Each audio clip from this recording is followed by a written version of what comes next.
Welcome back to TMI Talk with Dr. Mary. I'm your host, Dr. Mary. In this episode, we start talking a bit about money mindset, but what it really turns into is a powerful reflection of how we show up for ourselves and others in this world. We explore our own struggles with money and how that can mirror other aspects of our lives like boundaries, control, jealousy. You might be wondering, how does this relate to midlife or perimenopause? But it really relates because it's an inadvertent way of looking at health, right? The way we think about money and the way we think about taking care of ourselves is a direct reflection of deeper rooted beliefs that we have. And I believe as women, we tend to take care of everybody else but ourselves and put our health on the back burner because we can feel guilty or shame about it.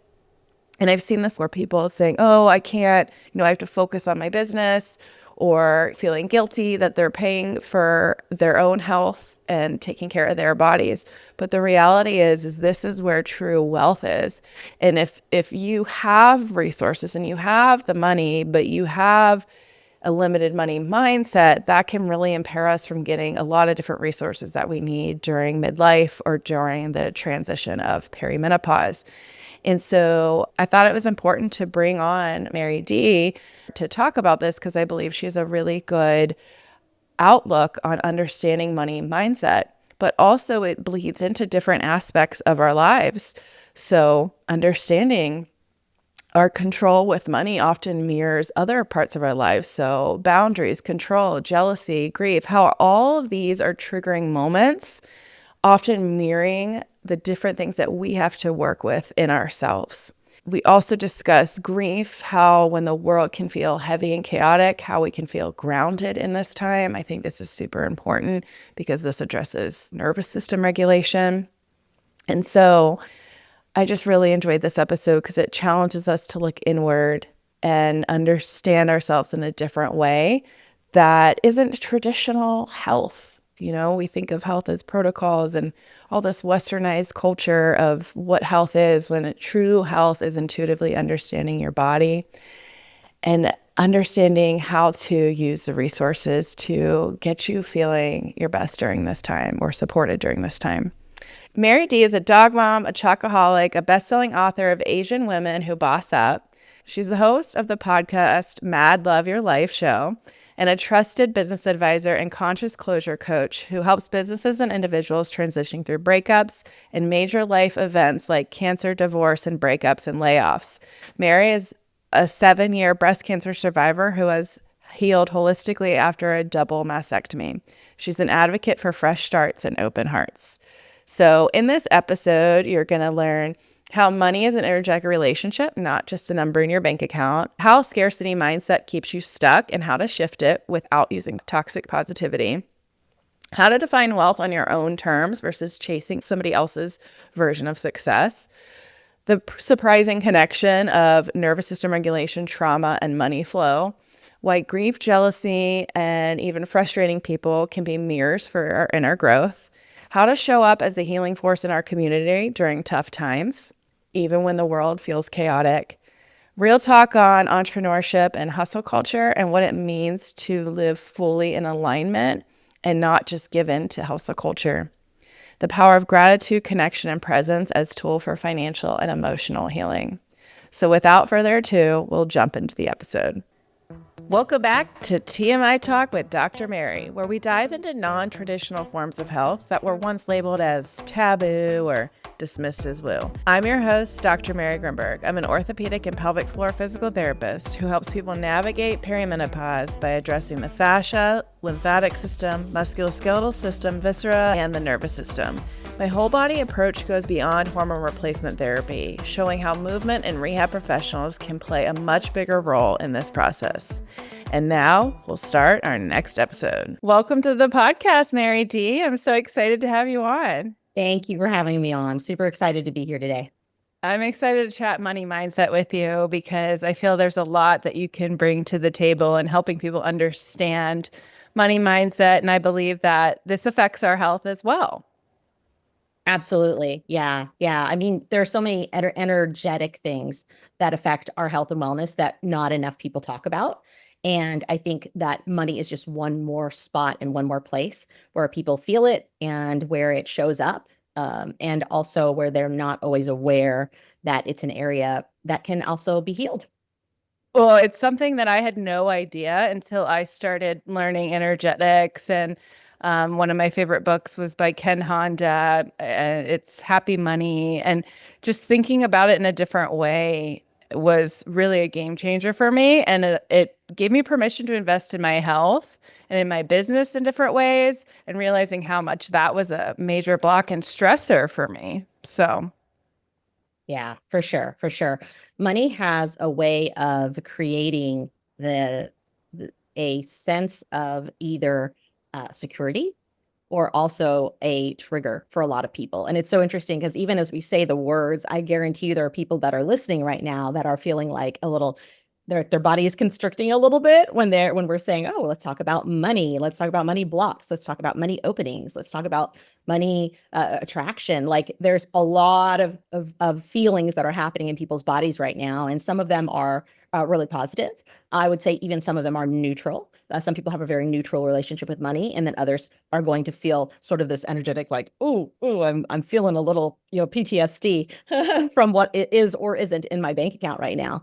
And it'll be interesting to dive into this today. And as you guys are listening, I want to encourage you to just really be open and set an intention for receiving and learning whatever it is that you need to get today, because some of it might apply to you, some of it might apply to you, all of it might apply to you, or I'd say none of it.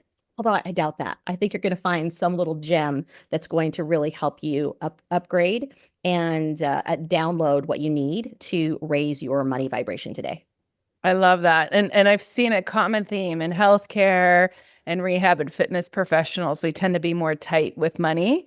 Mm. It's just a theme, not everybody, but I think it's going to be really exciting for people to learn. So, and even in the wellness space too. I mean, it really is everywhere, to be honest. So, we'll just jump into our first question then. Let's go. Okay, so what does it look like, or what does it mean to not have a good relationship with money? Mm. I would say that a negative relationship with money looks like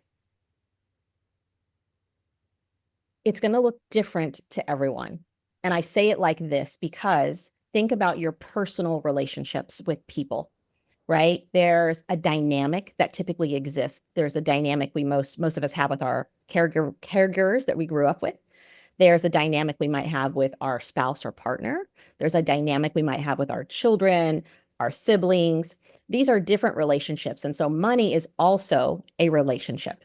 And so you have to think about, where does money fall in line in your life? Is it something that you're constantly thinking about? Is it something that you know is a means of exchange that just lets you? It's kind of the way of the world, right? We can't call our mortgage company and say, "Hey, well, I'd like to pay this month in hugs. Will you take that? Because I have 1,000 hugs for you instead of $1,000." Like, unfortunately, they look at us strange, and they are wondering how we even got a mortgage in the first place. So it's really important for us to break down this relationship and go, okay, what is my relationship with money? And it's up to each person to define what good or bad means for them, right? A great example, my sister, when she was married, her husband has passed away now, God rest his soul. But when she was married, she picked a partner who was very masculine, very man of the house, very like, you feed me first. She stayed home, raised kids, cooked, cleaned, and she loved that role. That was the role for her. She was a champion. I'm a stay-at-home mom, and she was great at it. So in that relationship, they had a dynamic and they had a relationship, and she was fine being told what to do most of the time, not really having to make a lot of decisions. She liked that. And so for her, that worked. Now, for someone like me, that's not going to feel good. That's probably not the dynamic that I'm looking for. I'm not looking for something quite that traditional. So this is up to each person to define, what does success look like with money?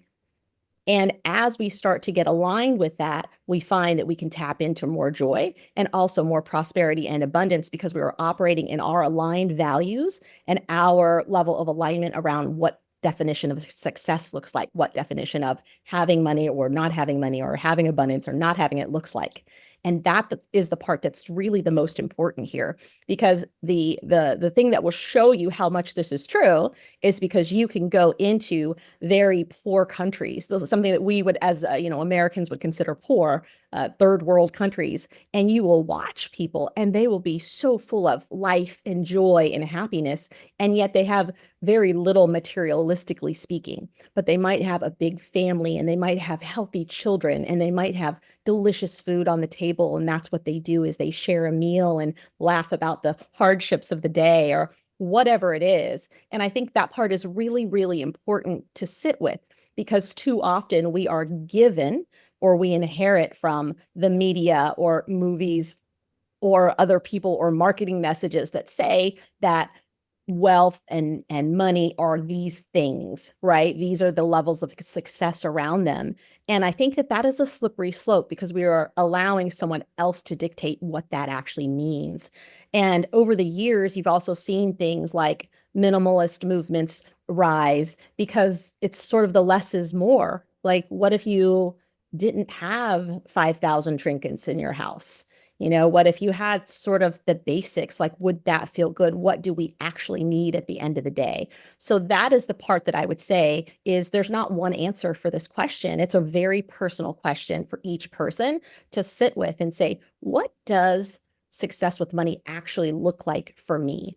And if you can't answer that question for yourself, you can also start to look around and say, is there someone's life that I would like to pattern my own after? Because it seems to me like they have the joy and they have abundance in all these particular ways that are important to them. And so that would be a clue. That would be a clue, but also to sit with yourself and decide what is it that's really, really important to you and what feels good for you in terms of how you are personally aligned with money and how do you want to be aligned with money. And some of you out there might be saying, oh, I want really fancy cars and I want a big house and I want a pool and because I want to entertain all the time and I always want to have guests and I want my house flowing with people all the time.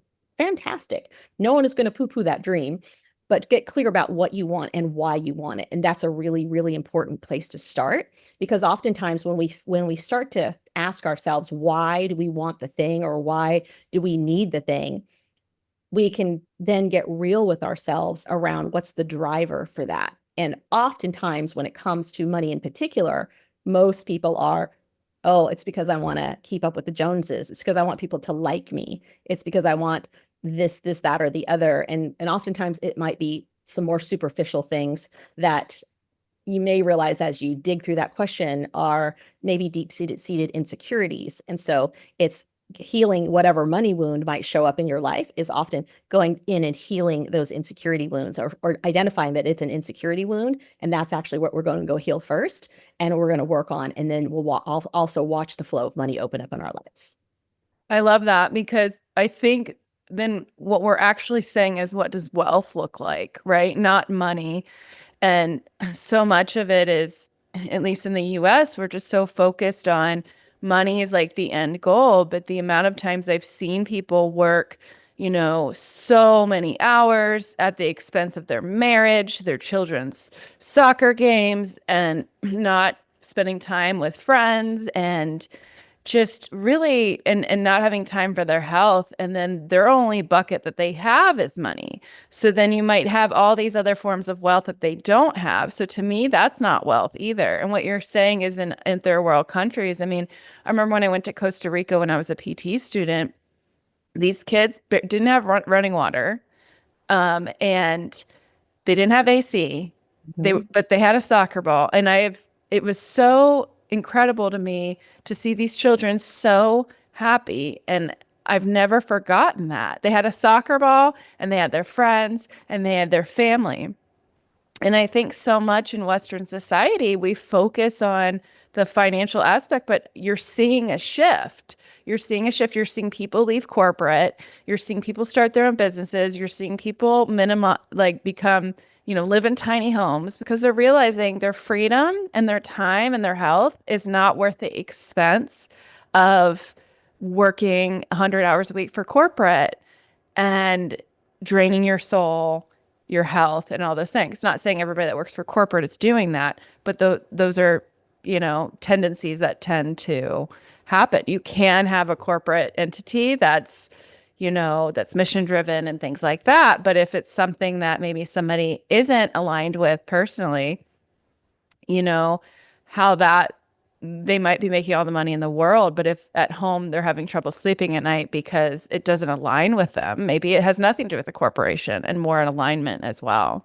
Right. Absolutely. Yeah. And wealth is such a better word to use over money, because what does wealth mean to you? And that's really where we want to start, is what does wealth mean to you? And obviously, having, quote, money can be part of that, but also, when is enough enough? It's too many times, you're right, Dr. Mary. So many times I see this where people are out achieving because it's easy to hit the money goal, right? Or it's also the same with people who are in the gym for 5 hours a day. They know how to get specific results, and so they spend the most time in that thing. And hey, kudos to anyone that's taking care of their temple and taking care of their body. And also, can they look at their life and go, wow, well, this part is so super, like, I got this down, I got the health down, or I've got the making money down. But then where are the relationships? Where is the relationship with self? Where is the spiritual or personal growth? Where are those things happening in that sort of wheel of life? When you think about all the pieces of the pie that are your life, where do the other things show up? And are they tiny slices because you haven't spent time on them? You don't give them the same amount of love and value and nurturing that you do. Because the real test of it all is when you're laying down, on your deathbed, and let's pretend that that was going to be tomorrow. You have 24 hours to think about what's actually important to you. Do you think that anyone, here is going to go, oh, let me log in and check my emails? That sounds like what's important to me in the next 24 hours because I'm dying. Like, it's not. It's just not. And I'm not saying that work isn't important. I'm just saying that we have to really think about, where do our values align with our lifestyle and how we're making choices? And are we really making choices about our life that are showing up in those values, uh, and and balancing it out in a certain way of what's actually meaningful? And again, meaningful is going to be different for everyone. But I will say, we are designed for interdependence, and that doesn't mean codependency, where we must have this person, we must need this person. But we are designed all differently, almost like pieces of a puzzle, and we're meant to interlock with each other. And anyone who's like, oh no, I'm meant to be a man on an island by myself with just my 20 dogs. Okay, that's yes. And what a lonely existence, because also we are wired for connection. And so it's denying that piece of yourself if you really believe that that's true. We are designed for connection, and that's a big part of it. And so many people are missing that piece. And I guarantee you, if they would dive into what's difficult about that or what's hard and show up for it, I think they'd find that this whole portal opens up for them in their life. And then it also shines the light on why the pursuit of just money and the dollar and the work stuff, or overworking a workout or whatever that is, why those are actually less important when it comes to the art of human connection. No, I love that because I think that there's this big movement right now about boundary setting, and you might see people cutting people off and just being like, no. And the way that I look at that is I was in that phase for a bit. And then you start going out and then you try to meet people and then you're like, wait, why I'm cutting everybody out, And in that, your emotional intelligence shrinks and your nervous system's capacity for things shrink. So you're not actually flexing that muscle to expand your nervous system and to expand your capacity. We're just shutting down, and energetically you're shutting down connection, which energetically you're shutting down other things potentially in your life that maybe you're unaware of, I believe, because that's something that is easily done because it's honored almost in our society.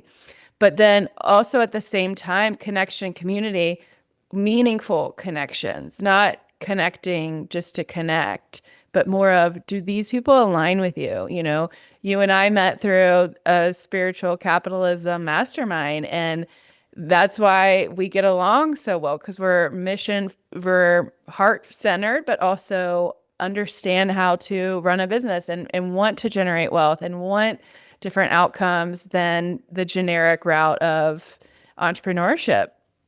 And Yep. so those friendships are so fulfilling versus when I was just in the entrepreneur world where it was hustle, hustle, hustle. It didn't feel genuine. It didn't feel heartfelt. Mhm. Yeah. Yeah. Containers like that, I think, are really beautiful for finding like-minded people. And entrepreneurship is such an interesting pool because you do get all kinds. And I've been to the conferences where it's all hustle, hustle, hustle, money, money, money. And I just laugh a little bit and I'm like, okay. But I also know that there are, people are in the room because they're after something. They're after a dream. They're chasing something that they're really looking for. And I really believe at the end of the day, especially entrepreneurs, that they really run the world. They really, are the ones that give people jobs and innovate and can really make a difference. And also that there's still so much room for personal development there, as they rise up as leaders and move into these certain spaces. And sometimes it's just realizing that we're all where we're at. Like we have to meet people where they are. And so much of the time, that's it. It's like, oh, I mean, I see this very common sort of like scale of how entrepreneurship goes. And usually it's a solopreneur who's doing it all themselves. And they're like, it's me, because only I can do it. And then there's a transformation that can, or ideally should happen, because that's where the growth happens, where they go, oh, wait, like it doesn't have to be all me, and I. Like I can pull in some people to offer support, whether that's support from a team, which is usually part of the practice, but more so part of a community, just being part of something bigger that's also doing something that's actually good for society, whether that's them giving to a charity or them putting together a cause and being the cause drivers. And this is where we see community really rise up. And this is why, even as a nation, we have the ability to build a community of, Americans and the people who are here as a fiber of this country, allowing them to also come together for certain causes. And I feel like, you saw America speak up last weekend with all the different protests and things like that, of like, hey, like we have, folks that have been here for a really long time, and they are fibers of our community. And so we're standing up for that. And this is where I see these are like little micro ways where all of us show up in community. And this is, we can do this, we can rally around something, or we can rally around someone. And that's a really beautiful thing to have, especially when you're down and out. When I had breast cancer and I was getting sued by the FTC all at the same time, I was like, whoa, this is a lot at once. This is more than a punch to the gut. This is like I'm laid out on the floor. And having community was the thing that really helped me get back up, because I had a whole community of breast cancer survivors and thrivers and people who are also going through it, who could give me their advice, who could also share and just love on me because they knew where I was coming from a health perspective and what I was going through. And then I had a whole community of entrepreneurs who also could love and care for me and knew where I was coming from and had so much compassion for, the whole situation. And just for them to call me and be like, hey, I'm just checking on you, like that is the beauty of community. And that's having a wealth of friends, having a wealth of a network, having the wealth of people you can do business with that also have learned to just see you and identify you. And I think that those pieces are where, back to the relationships, that's why I'm not a huge fan of cancel culture. People always want to go, oh, well, this person is this way in my life, I'm just going to walk away, or I'm just going to not show up. Okay, I get this. And especially, if you have abusive relationships, I get it. However, this is what I'll say, the universe is always trying to balance things out.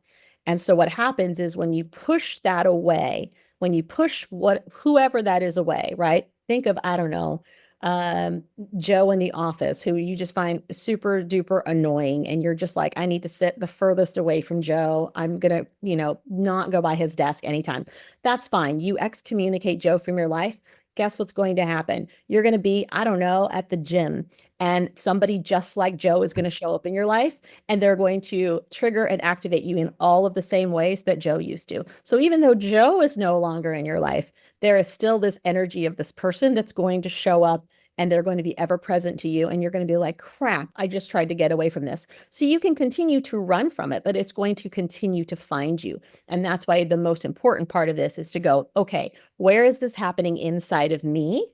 And how can I really look at this and figure out where this is coming from and why it's showing up for me? Because oftentimes when we are feeling these ways in our body, this is the universe just giving us an opportunity to learn a lesson, to create more compassion, to address some things that we might not be addressing, that we might be bypassing in our life. So if you have something that is repeated in your life over and over and over again that you are running from or that you're constantly canceling, just know that this is your opportunity to stop, to observe, and to take a breath and go, okay, what am I actually supposed to learn from this? Because the other part that people miss, especially when we have people in our life who have known us or who have, let's say, have been close to us, right? The question I would ask you is, are you just avoiding taking radical ownership? Because oftentimes it's much harder to have a hard conversation with someone we know. It's actually easier to yell at the stranger in the car that just cut you off because you don't know them. You have no reference point for who they are or what they're going through. That might be a guy with his wife who just, her water just broke and he's beat, beelining it to the hospital right now, right? So we never know. But with people we do know, we have some assumptions that we build up. And the possibility is there that they could also call out some things in us. But more than that, it's about being able to sit down and learn to go towards the things that are hard. And sometimes it's easier to cancel someone than it is to show up and actually try to hear them and be heard. So it's an interesting ebb and flow. And I think, again, always situational. I'm generalizing here, but also such a great, great opportunity for us to look and say, okay, this keeps showing up for me. What is it that I'm supposed to learn? What is this here for? It's here for me in some way, and can I open my eyes and see what it is? I think that's perfect because I didn't know any of that. Like, those aren't things that I learned in therapy. And I was in therapy for a long time, not saying anybody was a bad therapist, but it just wasn't something that I learned. So much focus in our culture is on boundary setting and kind of, yeah, what you're saying is like cancel culture. But what I've learned so much, even just in our group that we're in, is just letting kind of people, everybody's exactly where they're supposed to be in this moment in time. And whenever I feel like the same things are showing up over and over, and I just want to get all pissy and just bitch about it, and I want to blame everybody else, and then I have to sit with it. And I've surrounded myself with enough people now that are doing this work, so they'll say like, well, coming up for you, right? But that wasn't something that I knew was a thing. And so much of what I've learned is that that person's a mirror of something in yourself, And what is it about? It's funny because I was thinking about this the other day. I don't like planning like certain trips or things like that because I get really annoyed with people that don't read the instructions and then they ask me. And I said, why does that annoy me so much? Because I do it. I am that person. And I don't like that I'm that person. And then I project that and I get so annoyed with other people. But I love that because it gives us our power back, right? Like Joe from The Office. If the dude's annoying, what lesson are we supposed to learn from this? How can we grow from it? And that was such a game changer for me to think that way because then you just start and then after a while I was just isolating. I was like, everybody annoys me. So except for my dog. And then she was annoying me. And I'm like, oh my God, I'm annoying myself. Yes, true story. And I feel like that's something we all do. But we're so blind sometimes to our own what's happening with us, right? It's so easy to point it out with somebody else. Much harder sometimes to look at it for ourselves. It's why in the marketing world we tell people don't do your own branding, don't do your own marketing stuff, because like work with someone who can be a third party and that's good at what they do and can bounce some stuff off of you because they can help reflect some things for you. And I think that's the biggest part of this, Mary, is that's why I said we're all interconnected. And even in those moments of feeling annoyed or triggered or activated, this is a mirror. So in life, because we get to be a mirror to each other, where can we show up with so much more compassion when we are feeling that, oh, in our body and go, oh, wow, where am I like this? Where does this show up for me? And I think that's a really important question. And in this context, what you may find is that even though you may not be, let's say that you're not you used annoying as like everyone's being annoying. So like what is the thing that's annoying, right? Once you can identify what it is, then you can go, oh, like where does that show up in other places in my life? And sometimes it shows up in people's money. They're annoyed with money all the time, or that's where it is, or they're annoyed with their health. They're annoyed with having to drink a gallon of water a day, annoyed with having to do their PT stretches, or whatever the thing is. And so it's figuring out, like, just because it's ever present in this relationship with another human, it actually can be showing up in an area of your life. And so that's where it's important to sort of unpack and look at that and go, oof, where is this in other places in my life? And can I also wake myself up to that and get really real with myself and now go down a path of discovery and curiosity and a lot of compassion. Well, I think to add on to that too is judgment. Like if you're like if you judgment and also jealousy. I think jealousy can be a real good way to determine, well, what are we actually jealous about? Is somebody doing something that we want to do, but we don't have the courage to do it? Right. And you've seen this in business. I'm sure you've seen it yourself, and where people can show up that way. And I'll catch myself being like, "Oh my gosh, this person did this." And then I get jealous and then I sit with it. I'm like, "Well, what is this actually teaching me?" And for me, I'll say, "Oh, they're showing me it's possible, that it's possible to do that," versus, "Well, I want that, so then I'm going to be jealous of it." Well, that doesn't do anything. The jealousy is a sign of what is it that that person's doing that I maybe not doing in my life, or where can I look in my life and see, okay, or what is that showing me? Like, to me, it's always possibility, right? When you see somebody doing something that you want to do. Yes. Yes. And I think also such a great opportunity I love your reframe, by the way, Mary. That is a perfect reframe around it. And such a great opportunity to reach into gratitude and be like, wow, thank you for showing me that it's possible. And also, in some cases, thank you that this person is in my life, because, like, I can go talk to them and maybe ask them how they did this thing, or I can ask them how it feels, or you can actually go tap in to what that is. And a big piece of that is also recognizing your own level of longing around what it is that inspires you. And that's a piece that's important too, because sometimes it's just that jealousy may show up in something and it says, what is it that you're desiring so much? And I know jealousy comes up in relationships a lot.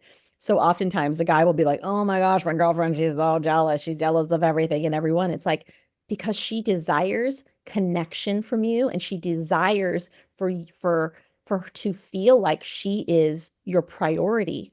So can you use that as an opportunity to go, oh, how can I draw her in some more? How can I remind her that she is a priority to me? How can I remind her that she's loved?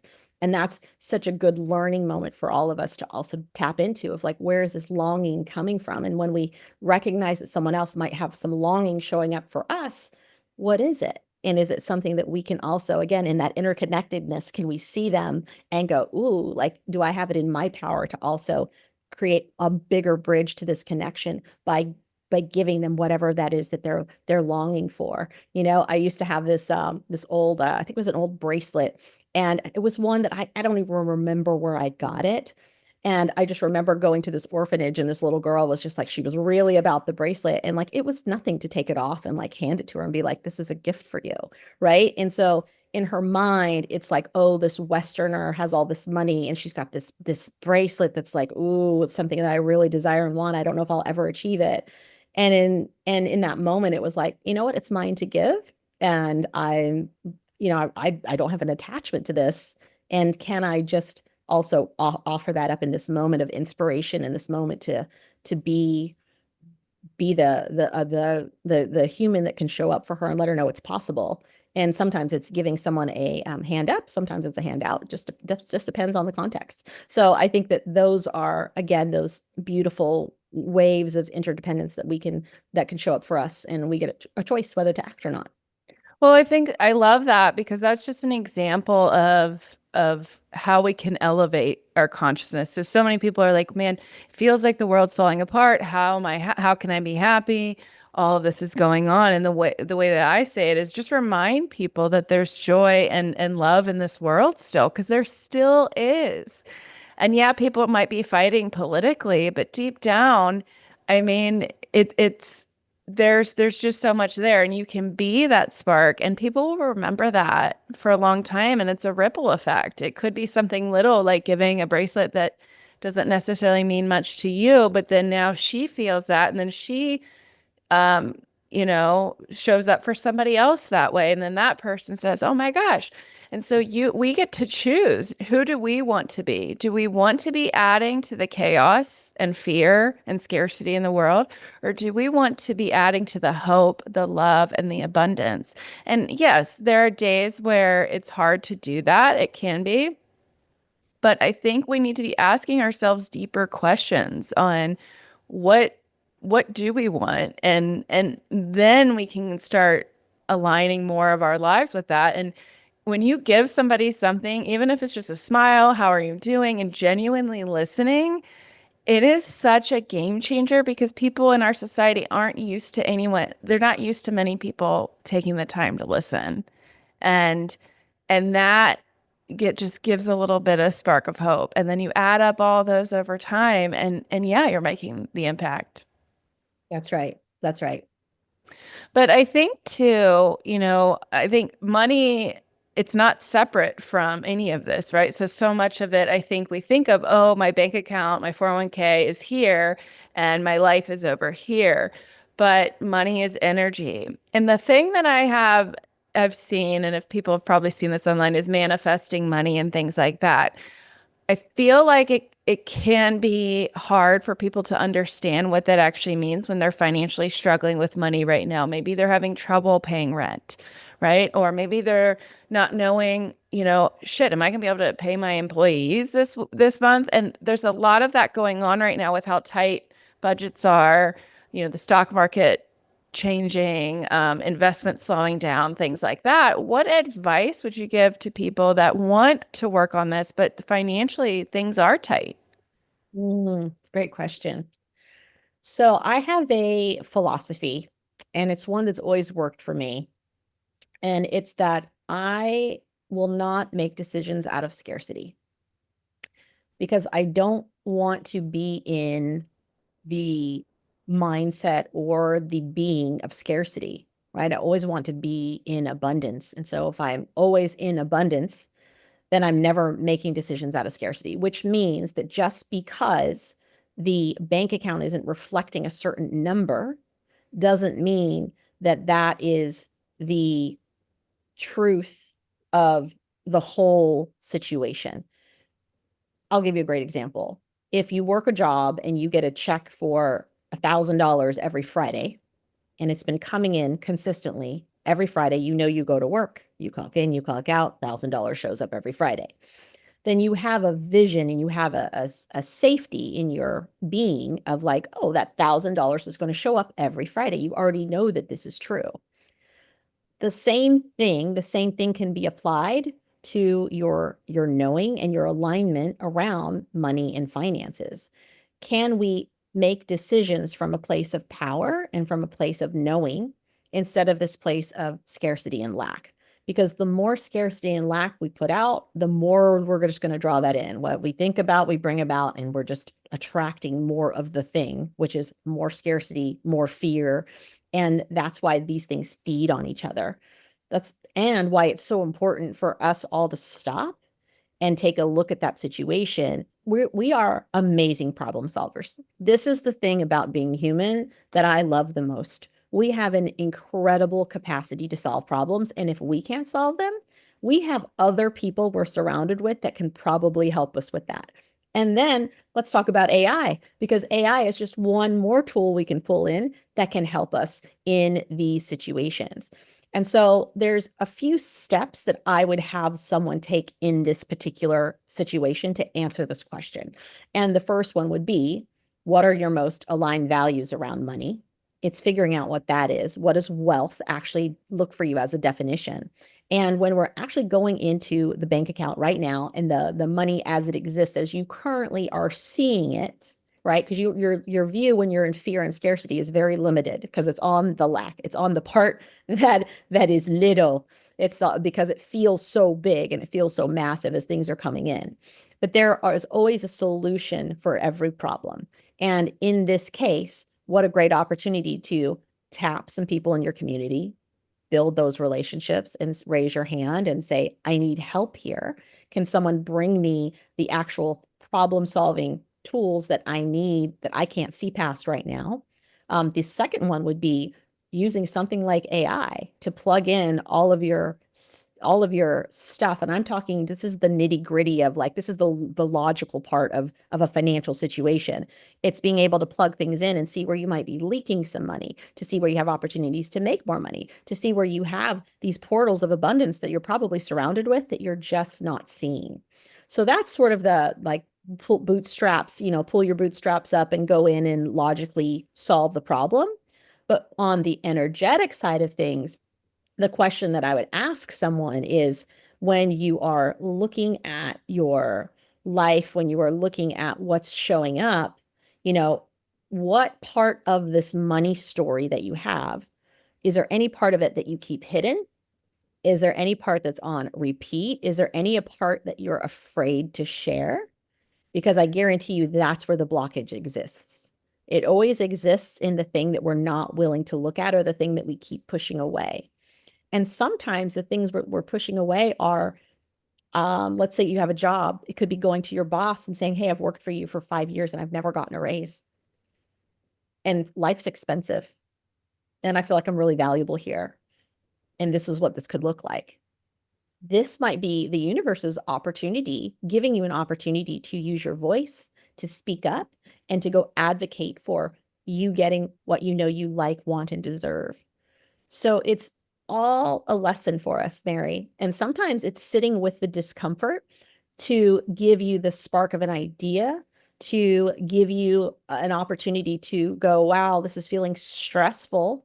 I need to go find a way to de-stress from this. And maybe that's when someone goes and discovers yoga and how good it feels in their body and they change their health around. Maybe it encourages someone to go eat better and live better and fuel their body in a way that says, oh, I need the energy to be able to go, earn in the way that feels good for me. And I can only do that if I'm taking care of myself. So there's all these intricate details, and we only really see the beauty of them when we look back. Right? We only see it when we can replay our life, not in the moment that it's happening. So the biggest thing we have to address right now is like when you're making a decision and when things are feeling crunchy, where are you making a decision from right now? Is it scarcity or is it an abundance? And what does abundance look like? Because that's what we have to tap into. And as we do that, we start to be able to solve what the problems are. And then we go and find those solutions. Yeah, I love that because it's looking at it from a multifaceted approach, you know? I think that so many people, it's common to think, "Oh, well, I just have to work harder and do more and do more." And I'm the type of person where I'm on a tight leash with my karma and my life and all of that because anytime I go that route, business slows down. And then I'm like, "No, I need to be doing more." And the more I slow down and take care of my body and myself, then my frequency and my vibration rise up and meets that match of that higher vibration to attract things that I didn't even know were possible. And just little details and looking back at where I am now and where I want to be. And it's so easy to go, well, I'm not here yet. And I tend to do that myself. And I've seen that it's so easy to do that because then once you get it, then you want more, right? Because even when you get the money, there's always the human, like the unconscious human pattern is, well, I want more, right? And so even just going through this before maybe you make a bunch of wealth, or maybe you already have some now, and who knows, maybe you're struggling to make rent or whatever it may be. It's just when you can raise your vibration and frequency, you can start matching that and things start coming in and you can start looking at things a different way. This is it's a little off topic, but it made me think of when I went to see the Northern Lights last year. I flew up with my neighbor. We went for her 70th birthday. It was one of her bucket list things to do. And you have to chase the Northern Lights. Like it's a whole thing. I didn't realize how much of an effort it was till I got up there. You have to check the weather. The sky has to be a certain type, the KPIs. There's a whole thing. You have to join these Facebook groups. You have to just drive around. And it's like the middle of the night when it happens. So, anyways, my point is that we were there for 9 days. And finally, the eighth day, we're like, oh my God, it's happening tonight. And we bought this tour with this one company to drive us around basically all night to chase the Northern Lights. And everybody was just so hard pressed on seeing the Northern Lights, just wanted to see it. They couldn't, like we were all just so excited. And we were like, it seems impossible and da da da. And then I swear, the second we saw them, everybody was just like, let's focus on something else. I'm tired. I want to go home. And not everyone, but I caught myself even being like that too. I'm like, oh my God, but we wanted this so bad and then we got it. And it's like, on to the next. And it was just so interesting to me to just witness that and go, wow, we are really conditioned. We have to uncondition ourselves to these beliefs because we will forever be insatiable. When we saw a once in a lifetime thing, and that was the response. So I just thought about that when you were saying that. Yeah, no, totally. And that's why also just being present, right? Being present to everything that is. And in those moments, can you reach? And people are like, how do I get out of this funk? How do I get out of scarcity? Like reach into gratitude. That's really the first spot to start with is reaching into gratitude. And once you can start to do that, you're tapping into abundance because gratitude is the language of abundance.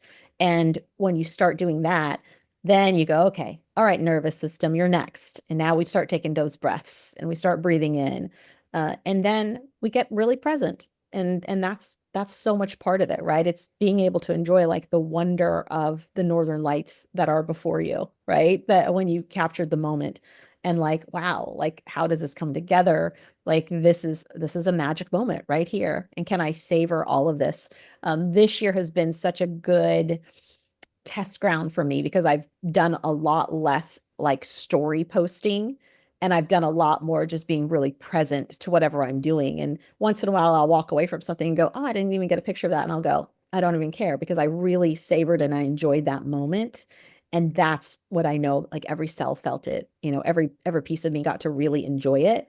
And that's been the bigger part of it is how can I sit with this and just really enjoy what this is, not what's coming or what was behind me. Like, how can in this present moment can I sit here and say, you know what? I'm so grateful for Dr. Mary Grimberg and our friendship. And I'm grateful that she's got so much wisdom and that she is someone who is out helping people feel better in the world and teaching other people to do it too. And I get to be one of those people just by being in her circle. So this is like this beautiful, very present moment where it feels good. And I can like, just soak all of that in and like brings tears to my eyes because I'm so grateful, and this is what I feel like life is really about.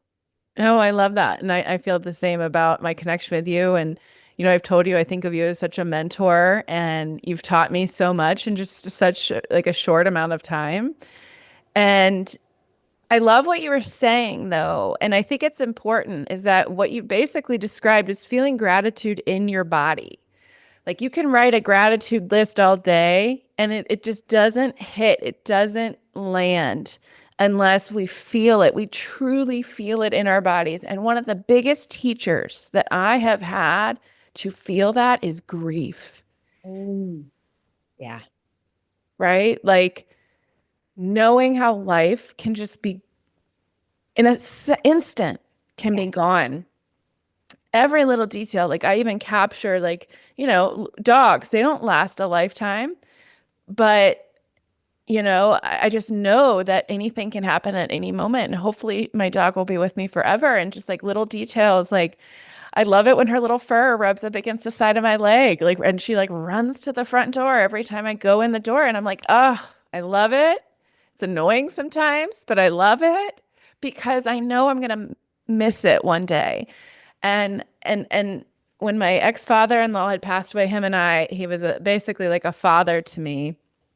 I knew he was going to eventually die because of how progressed his cancer was, but I just sat and I'd watch him. I just watch his like quirkiness, like the things he'd say, the same story said over and over again. I'm like, I'm gonna miss him saying that story.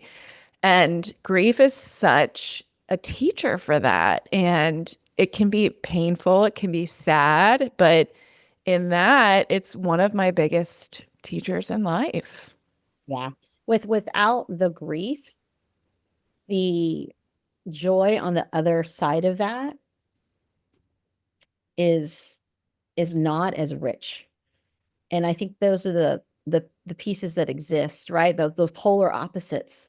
They exist because they give us the broad spectrum. And it's such a beautiful human experience that we get to have the broad spectrum of all of the things. And you're right, grief is a wonderful, wonderful teacher.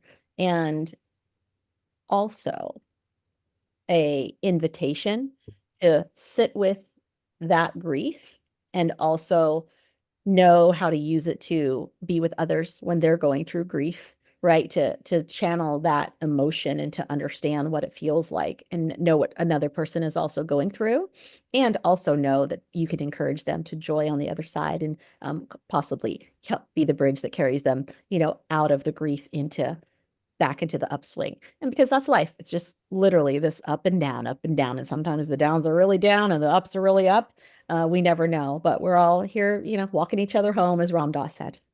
Oh my gosh, every time I hear that my heart just like it's true. We're walking each other home. And I think the more that we can honor that and just, grief in and of itself, it was harder for me. I think before I believed in spirituality and how we're all souls and, you know, understanding that our physical bodies are gone, but our souls are still with us. Mhm. When it was a hard stop and they were gone, it was the most, oh my gosh, just gut wrenching, worst pain ever. And it can still be gut wrenching and painful when somebody passes, but the relationship shifts and it's a teacher, right? And then how can I enjoy even just the smaller moments because it's nothing's guaranteed. And yeah, like you're saying, we're all walking each other home. And I love this episode because I want to remind people there's still so much joy and love in this world. And it's so easy to fall into this is why I have to be careful with how much I'm on social media because it's so easy to follow and be like, oh my gosh, the world's on fire and this and this and this. But it's always been on fire. There's always going to be something that is happening. We're just more exposed to it now Right. through social media and things like that. But social media can also be meant for so much. Like so much of my feed is a lot of healing and a lot of questioning and a lot of teachers and things like that. But I'd say that if you're listening and you feel like there isn't hope and there's fear and things like that, sitting with that and be like, well, what parts of my life can I still have joy and love and deep connection?